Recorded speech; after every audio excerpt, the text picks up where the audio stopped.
दीपक सानन committee की report पर मुहर कैसे लगी है, एक। दूसरी बात है जो नई भर्तियां 10,000 होंगी जो आज सीएम ने ऐलान किया है, दो, क्योंकि उसमें वन मित्र कितने होंगे ये फिगर हम पहली बार आपके साथ साझा करेंगे। जो लोग हमें ये कह रहे थे कि फॉरेस्ट गार्ड की जो कुछ 374 के आसपास या पोस्टें मिली थी उनका क्या होगा, तो हम आज आपको वन मित्र में रिकॉर्ड भर्तियां होने जा रही हैं वो बताएंगे, पुलिस कांस्टेबल कमांडो जो भर्ती होने जा रहे हैं वो बताएंगे, और जो टीचर्स भर्ती होने जा रहे हैं वो कितने हैं वो भी बात करेंगे। साथ में पेंडिंग रिजल्ट को लेकर जो मुख्यमंत्री ने कहा है कि उनके ऊपर दबाव बनाया जा रहा है वो बात क्या है वो भी बताएंगे। आज दरअसल मुख्यमंत्री शिमला से गए हमीरपुर, क्योंकि हमीरपुर में वो जो एजुकेशन का मुख्यमंत्री सबल योजना लॉन्च करनी थी उसका कार्यक्रम था। इसी कार्यक्रम में भाषण भी दिया। भाषण में क्या कहा कि उनके ऊपर कुछ लोग दबाव बना रहे हैं, ये नहीं कहा कुछ एमएलए बना रहे हैं। देखिए, आपको याद होगा राजेंद्र राणा ने एक चिट्ठी लिखी थी, कांग्रेस के विधायक हैं सुजानपुर से, मुख्यमंत्री भी हमीरपुर ही गए हैं जो सुजानपुर भी हमीरपुर में ही है, और लोगों को क्लियर मैसेज उन्होंने आज दिया। उन्होंने कहा कि पेंडिंग रिजल्ट को लेकर उनके ऊपर दबाव बनाया जा रहा है, और कुछ लोग जो दबाव बना रहे हैं कि जल्दी रिजल्ट निकालो, उन्हें इस चीज का पता है। लेकिन पेंडिंग रिजल्ट को लेकर जो सरकार की रणनीति है वो ये है कि अब जो रिजल्ट निकाले जाएं वो जो हैं वो जिनके जो पेंडिंग रिजल्ट में फंसे हुए हैं लोग, जो अभ्यर्थी पेंडिंग रिजल्ट में अटके हुए हैं, आप देखिए 12 लाख अभ्यर्थी हैं अभी जिन्होंने आवेदन किए हैं, लेकिन या तो रिजल्ट नहीं आ रहा है, या डॉक्यूमेंटेशन नहीं हो रही, या फिर रिटर्न नहीं हो रहा है। मुख्यमंत्री ने कहा कि जो भी पेंडिंग रिजल्ट में एप्लीकेंट फंसा हुआ है उसको हम एज में रिलैक्सेशन देंगे दोबारा से अगर वो अप्लाई करना चाहता है, और अगर वो पेंडिंग रिजल्ट में फंसने की वजह से ओवर एज हो रहा है। ये पहली बात है। दूसरी बात उन्होंने कही कि पेंडिंग रिजल्ट के कारण जो उन पे दबाव बनाया जा रहा है उससे वो वाकिफ हैं, लेकिन वो एक फुल प्रूफ मैकेनिज्म के साथ अब भर्तियां करना चाहते हैं। हमीरपुर कर्मचारी चयन आयोग को भंग करने के बाद जो आयोग बनेगा वो 2 महीने के अंदर ये आयोग बनेगा भी हमीरपुर में ही। इसका मैकेनिज्म फुल प्रूफ होगा, और ये सीबीटी के तहत भर्तियां होंगी, कंप्यूटर बेस्ड टेस्ट के तरफ होंगी, जैसा कि दीपक सानन कमेटी ने रिपोर्ट दे रखी है। अब आप देखिए,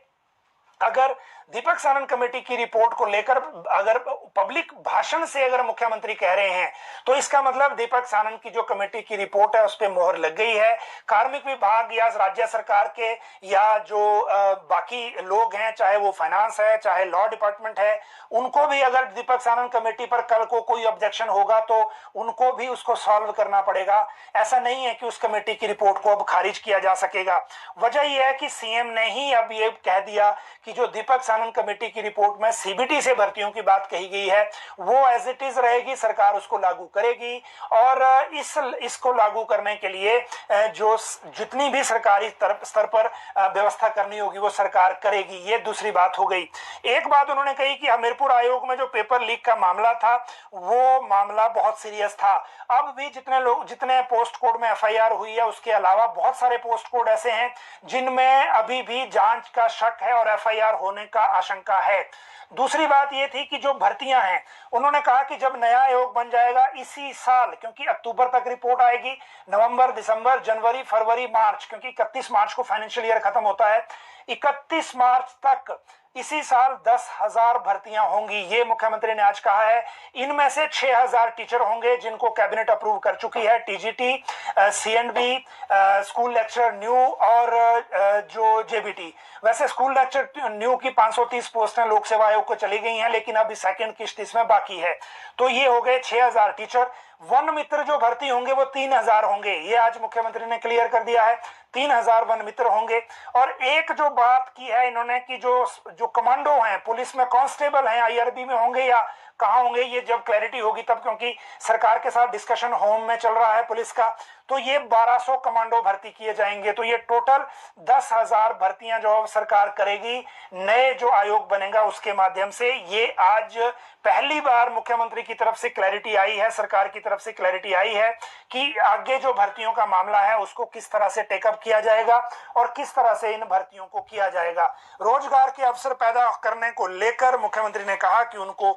पता है, जो अभी तक बातचीत चल रही है, जो गारंटियां पूरी करनी है उनको लेकर भी इन्होंने कहा कि हम 5 साल में सरकार गारंटियां पूरी करेगी और अगले 6 महीने में बड़े बदलाव होने जा रहे हैं, ये हिंट भी दिया। आज हमने अपना जो पॉइंट ऑफ व्यू है वो इतना तक रखा है, लिमिट किया है सिर्फ पेंडिंग रिजल्ट और नई भर्तियों को लेकर, क्योंकि जो लोग इंतजार कर रहे हैं रिजल्ट का उनका सब्र टूट रहा है और उनको ऐसा लग रहा है कि वो फंस गए हैं, वो उनका रिजल्ट भी नहीं आ रहा, नई भर्तियां भी नहीं निकल रही, रिक्विजिशन भी नहीं आ रही। आज सीएम का ये कहना कि जो नया आयोग 2 महीने के अंदर आ जाएगा, फिर सारी भर्तियों को वहीं से करेंगे, इसका मतलब ये हुआ कि लोक सेवा आयोग को पेंडिंग रिजल्ट के मामले में ज्यादा रिक्विजिशन नहीं जाएंगी। हालांकि जो 6 पोस्ट कोड की परमिशन मांगी है और कंडक्टर भर्ती को लेकर जो लोक सेवा आयोग ने ऑलरेडी मांग रखी है, परमिशन मांग रखी है, उसके लिए सरकार क्या करती है वो जरूर देखने वाली बात है। और उस फाइल को हम जरूर ट्रैक कर रहे हैं, क्योंकि ये मुख्यमंत्री कार्यालय को सबमिट हो गई थी और वहां से सबमिट होने के बाद इस पे जो भी डिसीजन आएगा इसकी हम अपडेट आपको जरूर देंगे। जहां तक नई पोस्ट कोड की बात है, मुझे लगता है उसके लिए आपको अब इंतजार करना चाहिए, क्योंकि जो नया आयोग बनेगा उसी तरह से जो